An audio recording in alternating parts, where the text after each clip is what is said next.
Welcome everyone to World Affairs Fridays. It is my distinct pleasure to introduce our speaker today.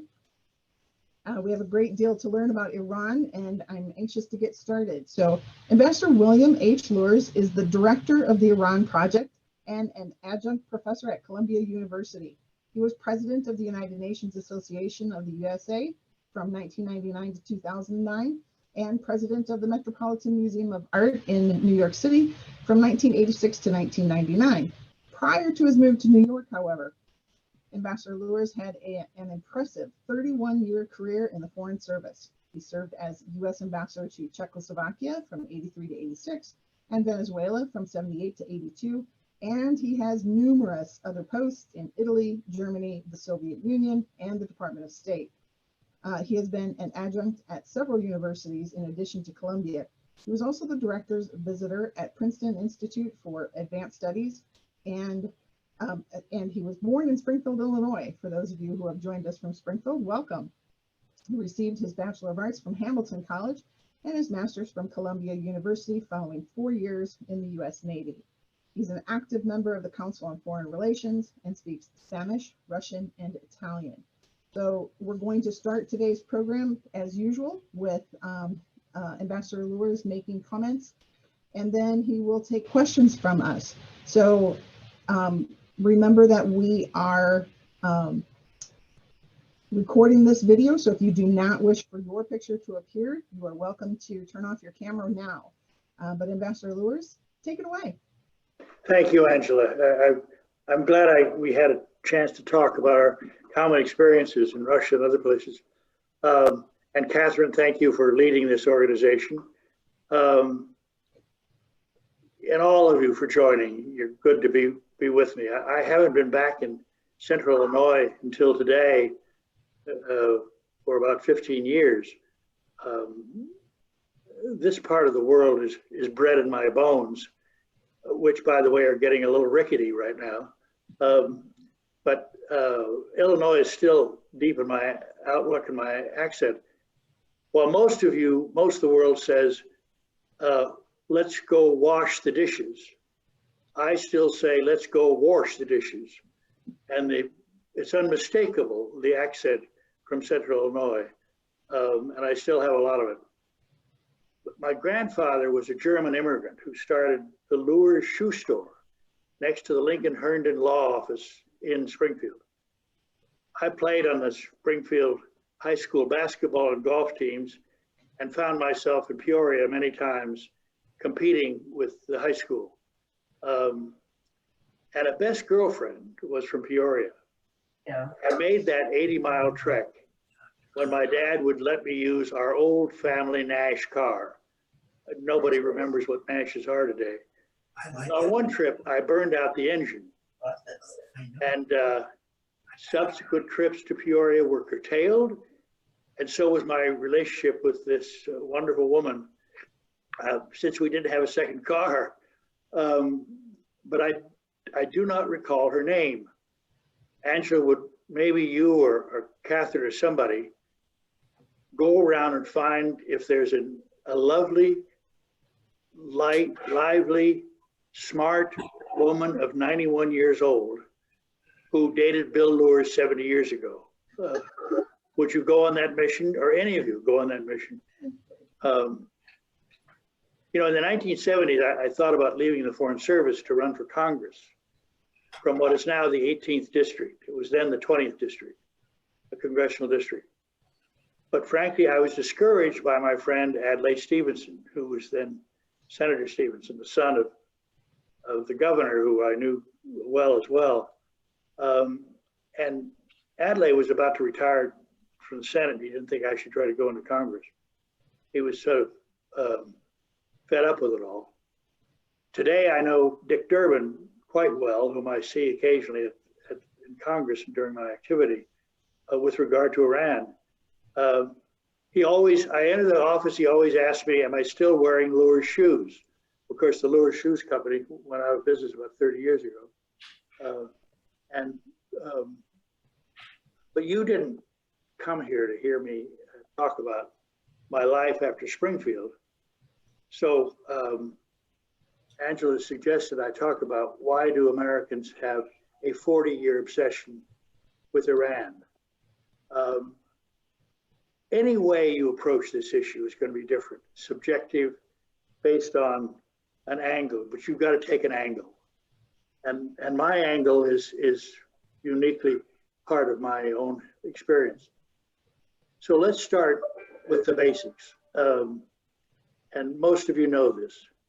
President Trump today describes Iran as America's #1 enemy in the world. Yet between 53 and 79, Iran, according to most presidents during that period, was our closest ally and best friend in the Middle East. What happened? Why did this take place? And how has it been dealt with in between? You remember that Iran, the US overthrew Iran's first democratically elected president in 1953. We then brought back the Shah. Iran became our government's most loyal and royal ally in the Middle East. Then in January of 79, that cozy relationship was flipped virtually overnight when the Shah was pushed into exile by his own people. The Ayatollah Khomeini returned to Tehran. Iranian students occupied the American embassy, took 52 American staff hostage for 440 days.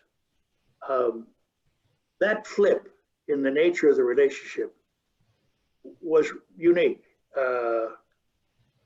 We all know that after the Second World War, it took probably five years or more for Germany and Japan to become our closest allies. But flips happen, and that flip happened, but it took many years to make it happen. And then Cuba, even after Fidel took over in 1959, it took several years to sort out that this formerly intimate relationship with Cuba was going to go sour. The one with Iran was quick and overnight. So in the next few minutes, let me share with you my thoughts on 4 aspects of this strange and troubled story. The first is every American president since '53 has made momentous mistakes on dealing with Iran that turned out to damage their own professional role, personal role in history, and the US national security. The second is, why do Iranians have good reasons to distrust and fear the United States? The third point I'll talk about is, why do Americans have good reason to distrust and fear Iran? And then I'll end up briefly on, is there any hope to overcome this mutual obsession, particularly this mutual fear right now? Let me go to the presidents. I teach a course called Talking with the Enemy at Columbia University. And the thesis of my course is that American presidents personally decide what countries are our enemies and whether to talk or fight. I track the history from Franklin Roosevelt up until now. And the personal nature of that decision has often or can either lead to great successes or terrible failures for the presidents and for our country. Iran is a deliciously rich case study of my thesis. Presidents have consistently demonstrated that uninformed decisions on Iran have damaged their own stature or American interest. American presidents who have been wise on so many other decisions unusually find themselves stumbling when it comes to Iran. And let me go through that history. Eisenhower, by the way, when I first went in the Foreign Service, President Eisenhower was president, and I was planning to accompany him to Moscow since I was a specialist. And then, as famously, the U-2 happened and he didn't go. But Eisenhower decided to overthrow Iran's first democratic elected government. In placing the Shah, and then he placed the Shah in charge, Ike wanted to prove that the US could rid itself of inimical governments through CIA covert operations rather than military action.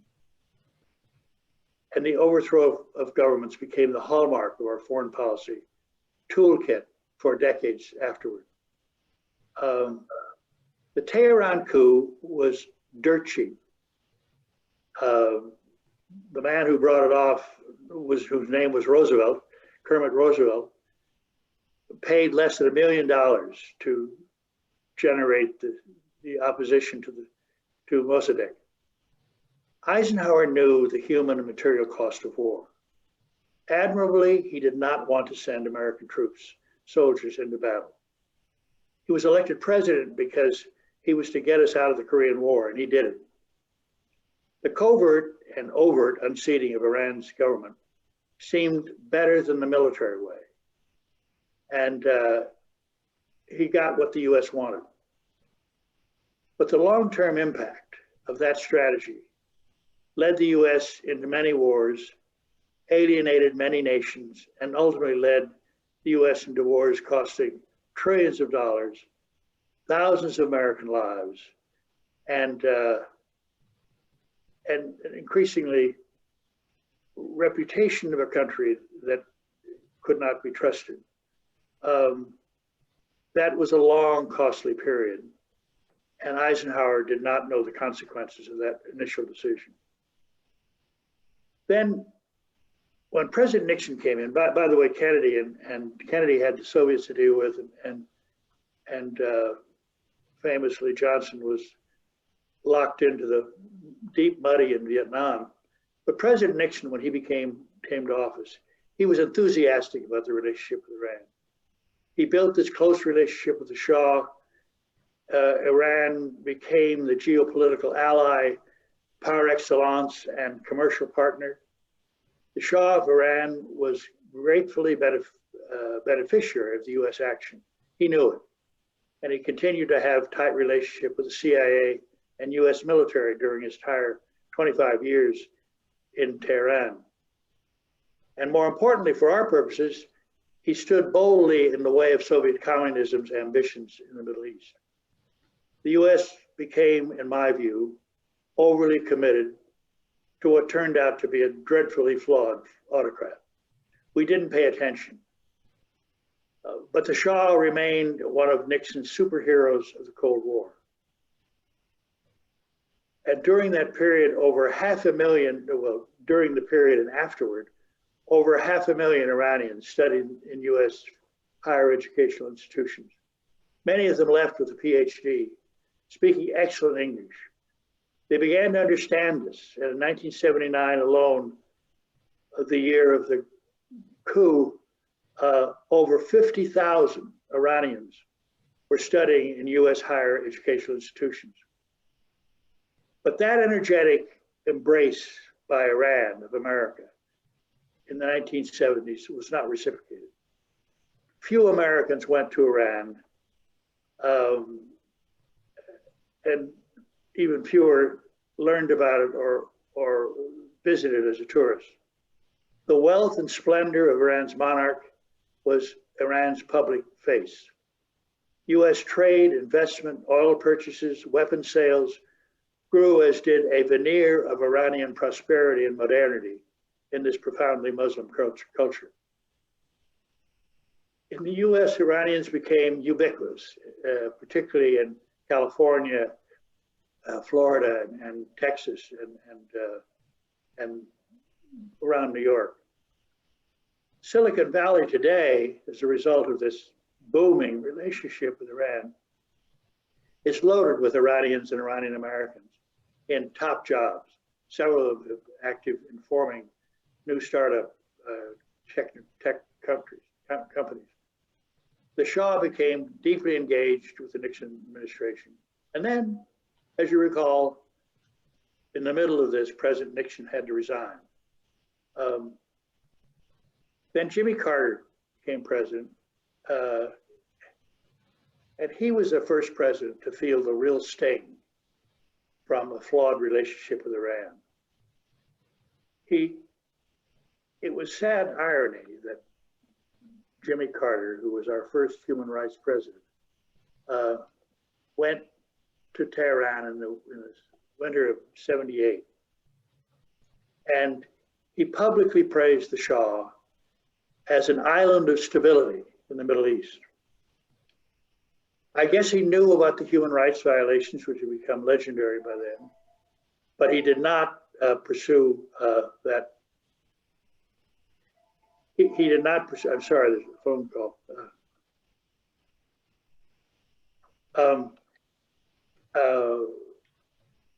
He did not follow through on what he knew to be a problem, but he embraced the Shah enthusiastically when he was in Tehran.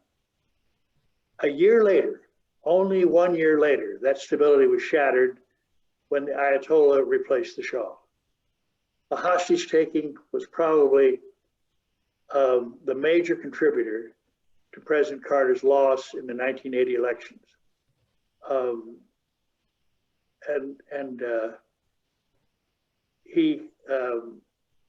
The relationship which he left, that Carter left as he left the presidency, was more or less where we've been ever since.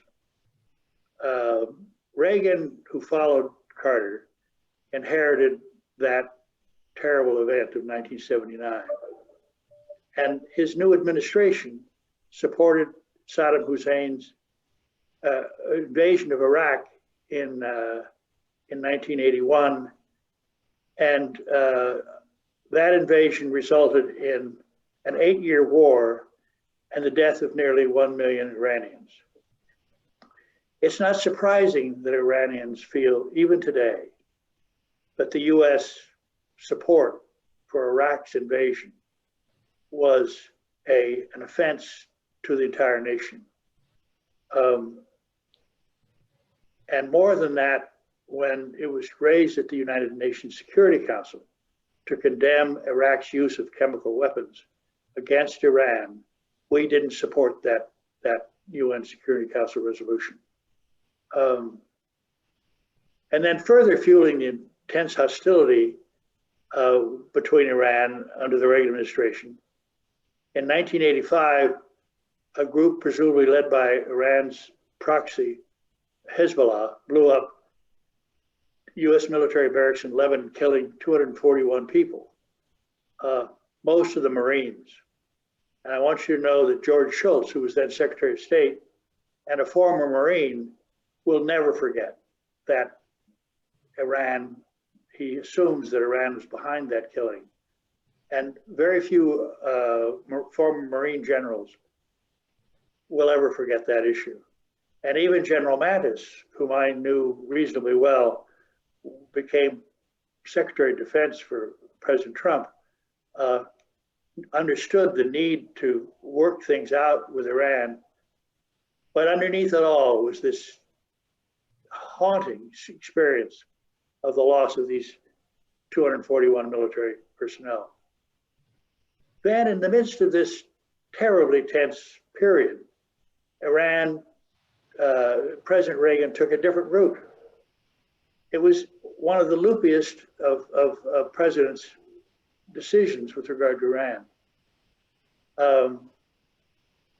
And he authorized a secret mission to go to Tehran, as you recall, to negotiate with some Iranian moderates.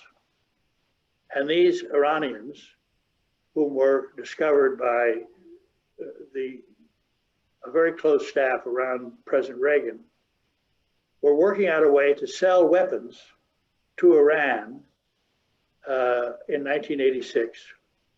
And the deal was that Iran would then provide weapons to the Contras in Central America, who were fighting against the Sandinistas. Now, today this may sound like very little, but in fact, President Reagan violated US law by selling arms to Iran and to the Contras, which had specifically passed a law against Reagan's ability to do that. And the Iran-Contra scandal was the only serious threat to the Reagan presidency. And there was a question of whether they would talk about impeachment of him for that. before that action. Then the Clinton era found little to speak of one way or the other about Iran. But then G.W. Bush came in, who was initially going to be a fairly conservative, restrained, non-international president, and then comes 9/11. And during the period immediately following 9/11, President Bush authorized the CIA and the US military to work with an Iranian group to help us invade Afghanistan. And I know the people who were involved in it. They became actively cooperating with Iran, and we would never have gotten into the beginning of that war in the fall of 9/11 of 2001 if it had not been for Iranian helping us get in there. And by December of that year, the group of Iranians and Americans who had brought about this successful invasion to get the Taliban out of Kabul, they all thought that this was going to lead to a new era. Then the next thing happens is that the President Bush decided to give a speech on the State of the Union led by his famous axis of evil. And even though Iran had helped us topple the Taliban, and he may have known about it, he put Iran in the middle of the axis of evil and implied that they were in trouble with the United States. And after we invaded Iraq in 2003, we had implied that Iran was second, that we would get rid of Saddam Hussein and put that problem to rest, and then Iran would be next in line for our invasion. The Iranians knew this, and we were talking to them at the time, and they, not through us, but directly to the White House, offered to make a grand bargain because they thought we would invade.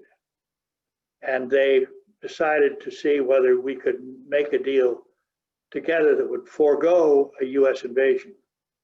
And the Bush administration didn't ever reply to that really famous approach. And things could have been different. They weren't. Then Obama came to office as he famously said in his one of his first debates with Hillary Clinton to become the candidate, that he would negotiate with Iran, which was sort of shocking at the time that anybody would talk to Iran. And what he did when he became president, he tried at the beginning to have some possibility of dealing with Iran's nuclear weapon development program. And he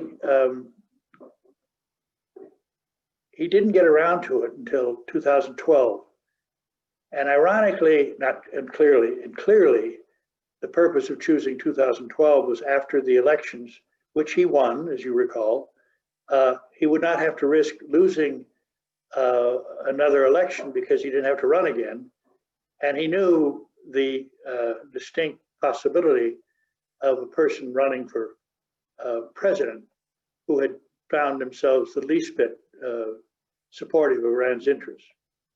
And so he moved forward, and he led Europe, Russia, and China to a multilateral diplomatic deal with Iran that stands today as a 21st century model for non-proliferation accords. That risk with Iran proved costly, since it may have contributed to his party's loss of the 2016 elections. I'm convinced that there was sufficient hostility in this country still to Iran on both parties, that Hillary Clinton's difficulties were caused in part by the bold action that President Obama had taken. Then we come to today. Donald Trump, as candidate, claimed in 2016 that the nuclear deal was the worst agreement ever written. And in his criticism of candidate Clinton and his criticism of Obama, he put the centerpiece as Iran. And after he became president, he withdrew from that nuclear deal, and he made Iran nuclear deal one of the most divisive policy issues in the current presidential election campaign. Despite Trump's promises that heavy pressure on Iran would lead Tehran to negotiate a better deal on the nuclear agreement, that never happened. And I want to tell you that I think danger of conflict with Iran today is higher than I have seen it in my 20 years of working on the Iran issue, and probably in the 40 years since the 1979 coup against the Shah. And you know, today, you read today in the papers that President Trump has authorized his agency to alert us to the fact that Iran is trying to interfere in our relations. So here is this country of 80 million people. It's a large country, but in the Middle East and the world, it's small. And they have played this uniquely strategic role in the thinking of presidents up until today. Now, let me recapitulate quickly. Why are Iranians so hostile to the US? I talked about the first overthrow of the democratic elected government in 1953. The Shah taking over and was a brutal monarch during particularly the last years he was in office. We supported Saddam Hussein in Iraq's brutal invasion of Iran. We backed the Shah during those years. In 1988, during one of our military confrontations with Iran, the US military mistakenly shot down an Iranian commercial airliner, killing 290 civilians. The US actions against the now extreme pressure against Iran's 80 million people has been unprecedented. They have drastically reduced Iran's ability to import medicines, medical equipment, food, and during the pandemic, particularly damaging to the population. And early in 2020, the US openly assassinated a senior government official, Soleimani. Today, Iran's educated, sympathetic group of leaders, many of whom got their PhDs in the United States, have turned away from the West, or turning increasingly away from the United States. And they're looking toward China and Russia for their future. And the hardliners are reemerging in Iran, which is likely to become a more repressive government. Why do Americans are so hostile to Iran? We're told today that something like 70% of Americans believe that Iran is a serious and very serious threat to the US. In the past year, the threats from Russia, China, and North Korea are higher level, according to American people. Iran is not a #1 enemy, but it's high on the list. Why? Iran presents the large challenge to the US in the Middle East. Israeli leaders consider Iran as an existential threat to their nation. Hezbollah is an arm of Iran's policies and has a terrorist arm that can reach around the world. Iran is the strongest supporter of the Assad regime in Syria. Iran is seen as a theocratic dictatorship that represses its population. Iran seems intent on building a nuclear weapon and has an active program of building a modern arsenal of ballistic missiles. Iran conducts conflicts with its neighbors by using proxy forces and ballistic missiles and drones from ambiguous sources. The reasons to fear and dislike Iran are real. and increased by the US government's drumbeat official hostility and warnings. Can we overcome this obsession? Yes, maybe. Our leaders have stumbled over these many decades in ways I've described. Each American stumble has resulted in Iran becoming a more dangerous adversary. An American president who's prepared to take a gradual, informed, long-term approach to Iran will possibly have another opportunity to change this tragic history of mutual obsession and failure. We do not have to be where we are today in this relationship.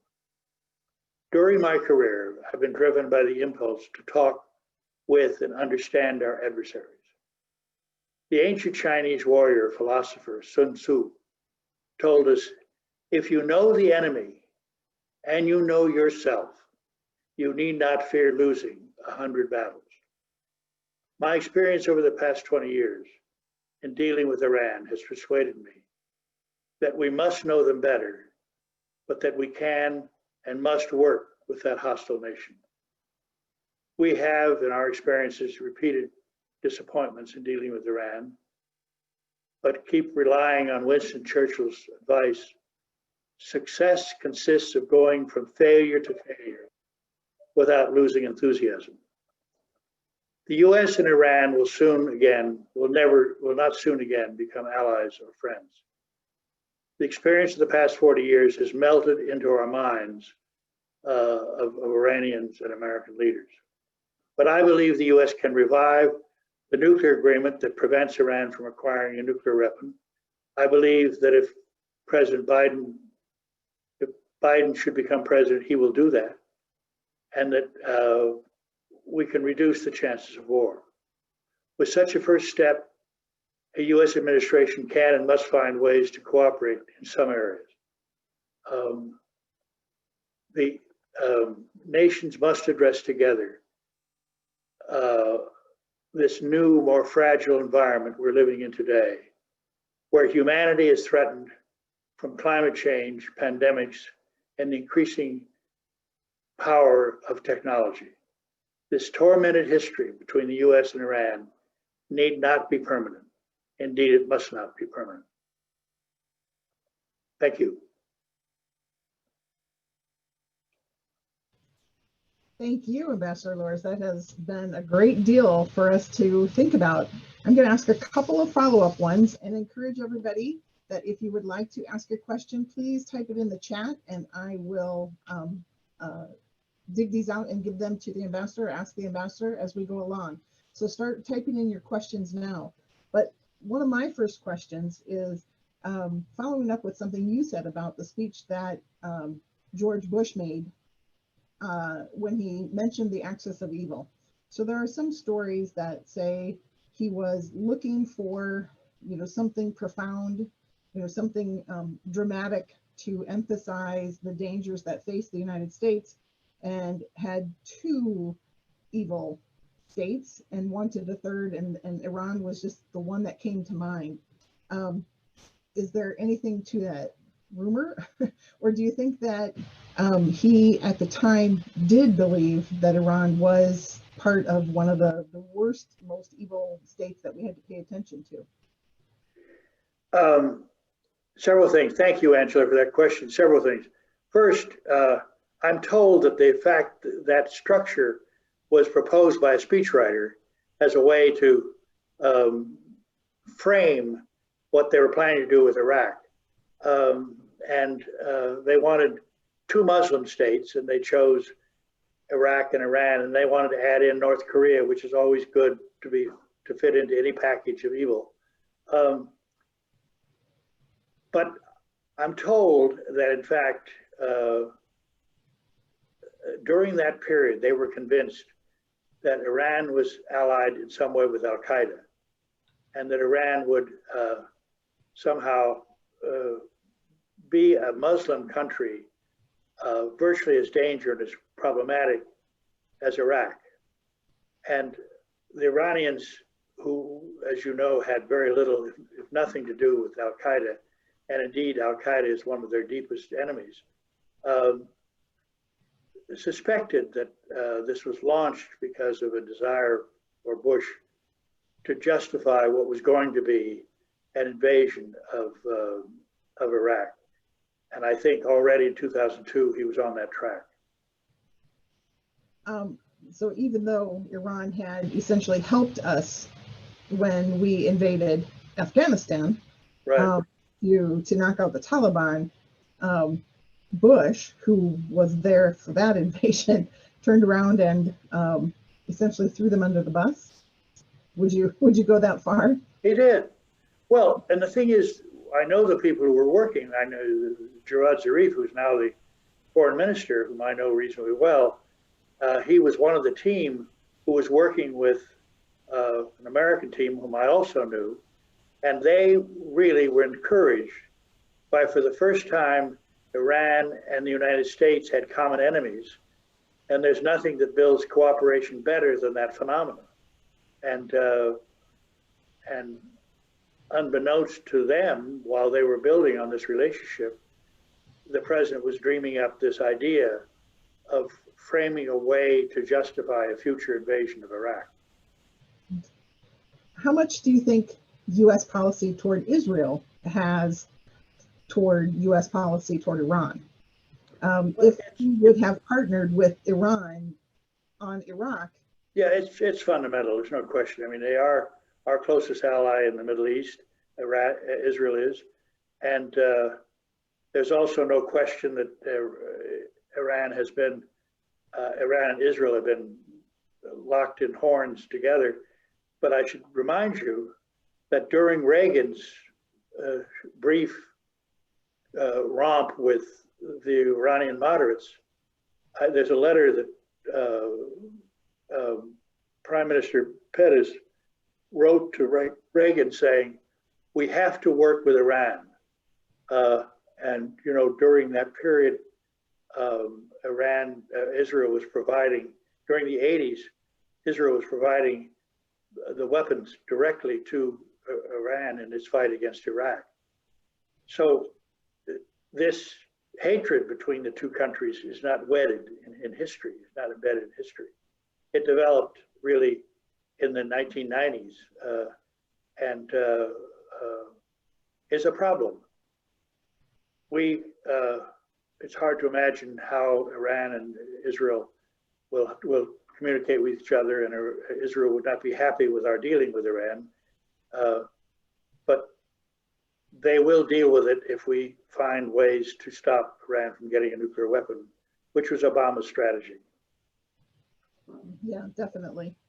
So what kind of a relationship exists, do you think, today between Russia and Iran? And with the news this week that both Russia and Iran may have attempted or continue to attempt to interfere in our election, what kind of a relationship do they have with each other that may concern us? Iran and Russia have what they call a strategic partnership. It's governed in part by their mutual support for Assad in Syria. They were brought together really through the struggle to keep Saddam Hussein, to keep Assad in office. And Assad has been an ally of Russia since Henry Kissinger's effort to get the Soviets out of the Middle East. And the one foothold they kept was with the Assad clan in Syria. So first, they're allied through that relationship. Secondly, Russia has developed a better relationship with every country in the Middle East than we have by far, and they have a diplomatic strategy. Iran is part of that strategy. I guess one of the major concerns we have is that now that Iran will be able to buy weapons, they might start buying conventional weapons from Russia. There's no question that Iran has very few friendly countries in the world, and one of them is Russia. So where that relationship is headed, it will depend a lot on where the U.S. relationship heads with Iran. not naturally friends. I wouldn't call them, No, compatriots. they're not friends, but for Iran, they have no friends. They're literally none. And so, as one Iranian told me, that if Russia is your only friend, you're in real trouble.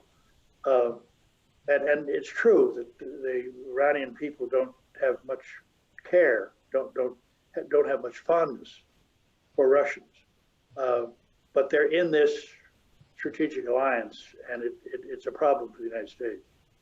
Is that about the same kind of a attitude toward China? Iran's attitude toward China? China is different.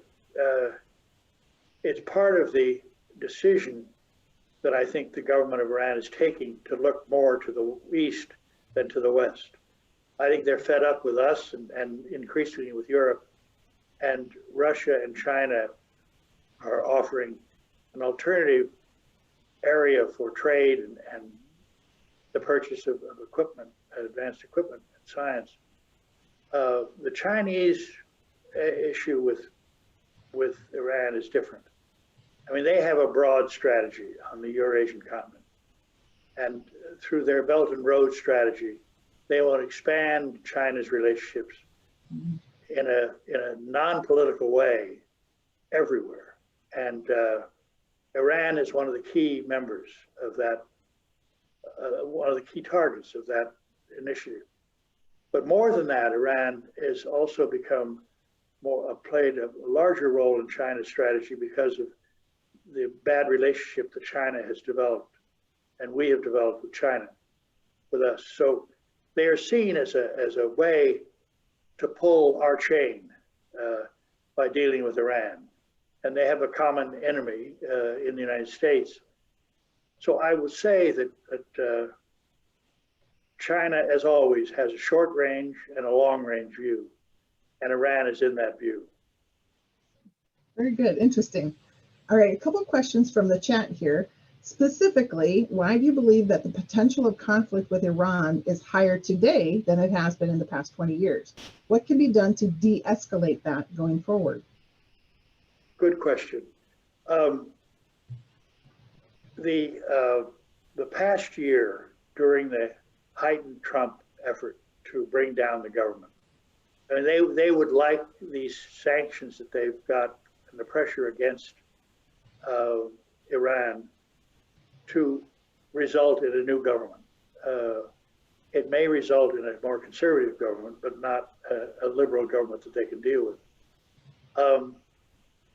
So over the past year, under pressure, both choking their access to trade and making it impossible for them to export their oil or other products, Iran began to react. And they took several moves last year, most famously a drone and ballistic missile attack on a Aramco facility in Saudi Arabia. And then they felt more emboldened. They did other things against their allies, their enemies in the region. And so the United States, in response, assassinated a man named Soleimani, who was head of the IRCG, who was a bad actor by any measure. But he was also one of the senior officials in the Iranian government, and he was very close to the supreme leader. So Iran had to retaliate, and they did, by attacking some bases that the Americans were in Iraq. So because of this exchange of military force in January and February, both sides went on high alert. And we moved a new aircraft carrier task force back into the Gulf. And during this past 6 months, I guess, the Iranians have thought that in terms of October surprise, Iran, President Trump may see some advantage to a surprise small attack or a provocation on Iran to start a military conflict of some type. So it's been building over the last year, and I think these elections, again, represent an area of time, a moment in history where a spark could go off and the through an accident or one of the other Shia groups in the region making a surprise attack on the U.S. Bring about a conflict. And I guess that's why it's a very difficult period for both sides. And by the way, we have no official communications. If we have to de-escalate, there's no way to do that. That leads me to the next question I was going to ask. Are there back channels that we can take advantage of since we don't have official diplomatic ties with Iran? Do we rely upon back channels? Do we have any back channels? Well, we pay a lot of attention to that issue. And since Trump came in, there's been, once they pulled out of the JCPOA, we don't have the direct contact we got through discussions over the Iran nuclear deal. And we used to have discussions in those periodic meetings on that subject. We do know that there is some contact through UN ambassadors, as there has traditionally been. We also have, we deal with the Swiss government represents our interests, and they have, in the negotiations on releasing of prisoners, the Swiss have played an important role in that phase. And we do believe that there's some telephone numbers that have been exchanged between some people, but there's no inclination on either side to talk to each other. And the dislike on both sides is a prominent block to having, even in a necessary moment, a conversation about how you de-escalate. So we're about as cut off as we've ever been with Iran today. So a question of history. In my experience, the American public is well aware of the 1979 hostage crisis and coup in Iran, but not at all aware of the 1953 action that American actors took to overthrow the duly elected government. What are the key misunderstandings that the average American has about Iran, and how do we address them?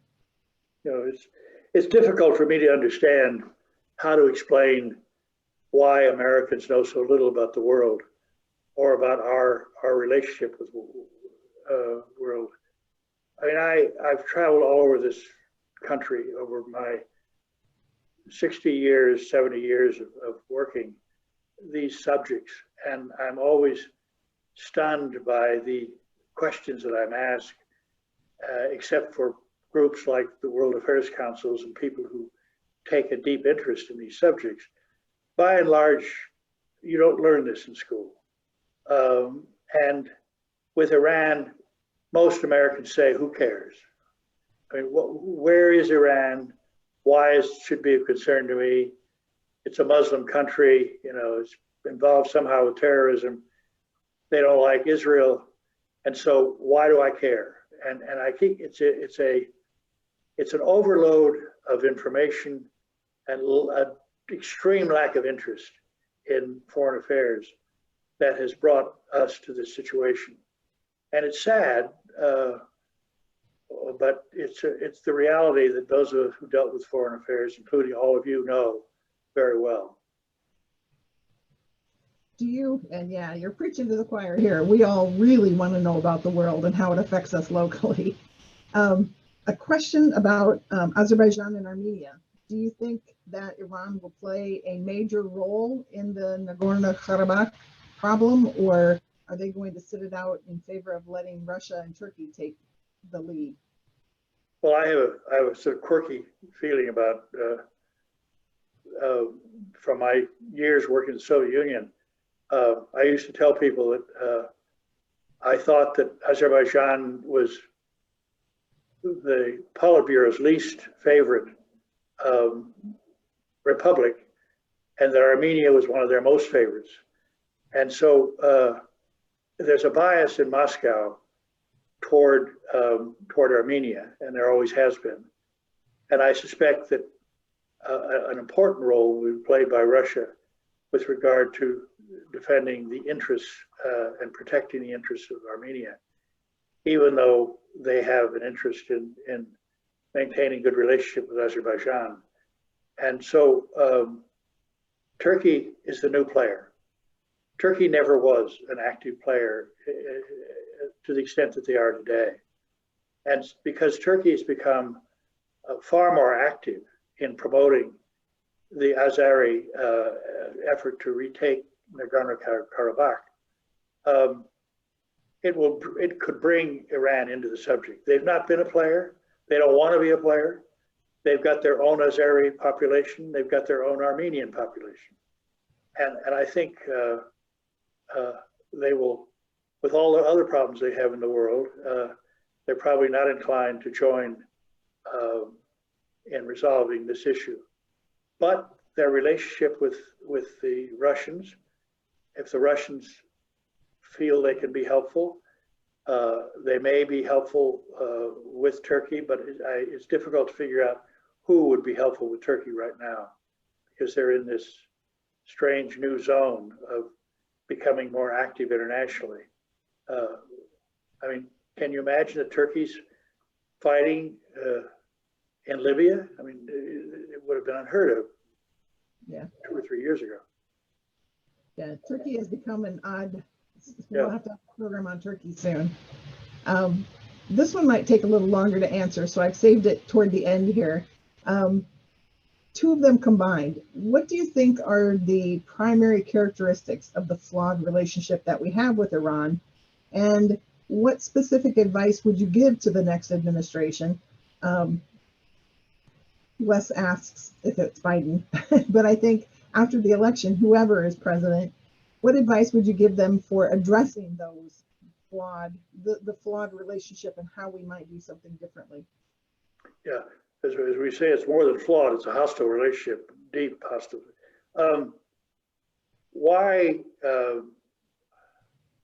Your first question had to do with what can be done to improve an understanding of American. What are the key characteristics of the flawed relationship? Well, the key characteristics I begin with always are lack of knowledge of each other. I like to quote Sun Tzu on this subject, that until we understand our enemies and we understand what we are, we can't work with another country. And I think the fact that Iranian leaders know so much about us, since most of them went to school here. I mean, by the way, in the Iranian team that negotiated with us the nuclear agreement, 4 of them got their doctorates at US universities. None of the US negotiators had ever been to Iran. So the imbalance when you have a lack of knowledge is powerful. And that's a disadvantage we often have when we go into negotiations. Second, I think the role of terrorism and the concern one has about terrorist activities has become such a major source of American anxiety. And this direct and indirect relationship that Iran has with the Shia terrorists in the region, with particularly Hezbollah, and with the